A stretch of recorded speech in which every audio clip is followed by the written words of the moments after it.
Գաստրիտ նշանակում է ստամոքսաբորբ, այսինքն ստամոքսի լորձաթաղանթի բորբոքում։ Այն կարող է դիտվել կարճ դրվագով կամ կարող է ընթանալ խրոնիկ ընթացքով։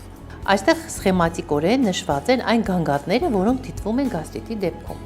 Շատ հաճախ գաստրիտի միակ սիմպտոմը կարող է լինել ցավը, որը դիտվում է որովայնի հատվածում։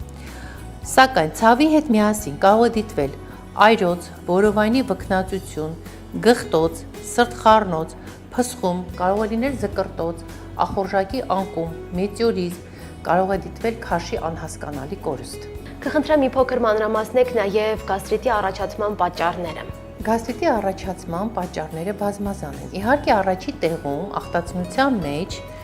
գրավում է հարուցիչ, որը կոչվում է հելիկոբակտեր պիլորի։ Հելիկոբակտերը ընկնելով մեր ստամոքսի լորձաթաղանթի վրա, սկզբնական շրջանում առաջացնում է ստամոքսի լորձաթաղանթի բորբոքում, որը հենց գաստրիտն է։ Երբ որ գաստրիտը չենք բուժում, այսինքն հելիկոբակտերը չենք էրադիկացնում մեր օրգանիզմից, այն կարող է վերածվել էրոզիաների, այնուհետև կարող է վերածվել խոցի, դա չբուժվելու դեպքում արդեն կարող է ունենալ ստամոքսի ուռուցք։ Երկրորդ կարևորագույն պատճառը գաստրիտների առաջացման դրանք ոչ ստերոիդային հակաբորբոքային պրեպարատներն են, որովհետեւ ձեզ ավելի պարզ լինի, ես կարող եմ ասել ցիկլոֆենակ, իպոբրուֆեն, Վոլտարեն, սրանք այն պրեպարատներ են, երբ որ դուք երկարատև օգտագործում եք, արդեն բերում է ստամոքսի լորձաթաղանթի բորբոքմանը։ Ծխելը, խմելը, ալկոհոլի չարաշահումը նույնպես կարող են ստամոքսի լորձաթաղանթի վնասմանը բերել։ Աուտոիմուն հիվանդությունները, ճառագայթային թերապիան, սրանք բոլորը ազդում են ստամոքսի լորձաթաղանթի վրա։ Խոսենք նաև հետազոտության մեթոդների մասին, ինչպես է հնարավոր ախտորոշել գաստրիտը։ Ախտորոշումը կատարում է գաստրոսկոպիայի միջոցով, ռենտգեն հետազոտության միջոցով, անպայման պետք է կատարվի հելիկոբակտերի ստուգում եւ այրամեջ եւ կղանքում անտիգենի որոշմամբ, քանի որ նշեցի, գաստրիտի առաջացման պատճառներից մեկը դա հանդիսանում է հելիկոբակտերը։ Կարևոր մի հարց, որը վստահ եմ շատերին է անհանգստացնում, ինչպես է իրականացվում բուժման փուլը գաստրիտի պարագայում։ Բուժման ժամանակ նշանակվում են պրոտոնային պոմպի ինհիբիտորներ, եթե այն պայմանավորված է հելիկոբակտեր պիլորիով, անպայման նշանակվում է անտիբիոտիկոթերապիա, նշանակվում են անտացիդներ, ֆերմենտներ, արդեն բժիշկը իր հետազոտությունների ընթացքում արդեն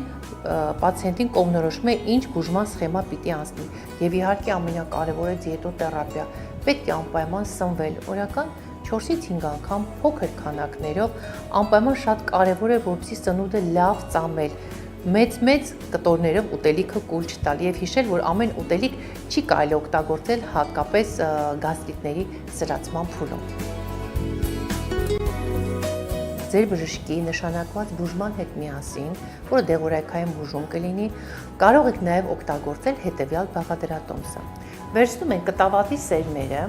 2 թեյի գտալ կտավատի սերմը,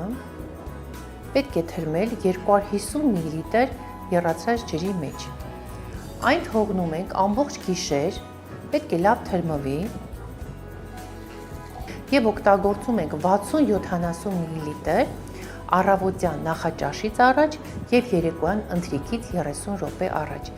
Իհարկե, այս խառնուրդը մենք օգտագործում ենք, երբ արդեն սուր ցավային նոպաները անցել են։ Բուժման կուրսը 1 ամիս է։ Ինչպես նաև դուք կարող եք օգտագործել չիչխանի ձեթը, որը շատ լավ պրոֆիլակտիկա է եւ խոցային հիվանդության ժամանակ եւ գաստրիտների պրոֆիլակտիկայի համար շատ լավ է, այն վերականգնում է ձեր ստամոքսի լորձաթաղանթը։ Օգտագործում ենք 1 թեյի գտալից օրը 2 անգամ ուտելուց 30 րոպե առաջ։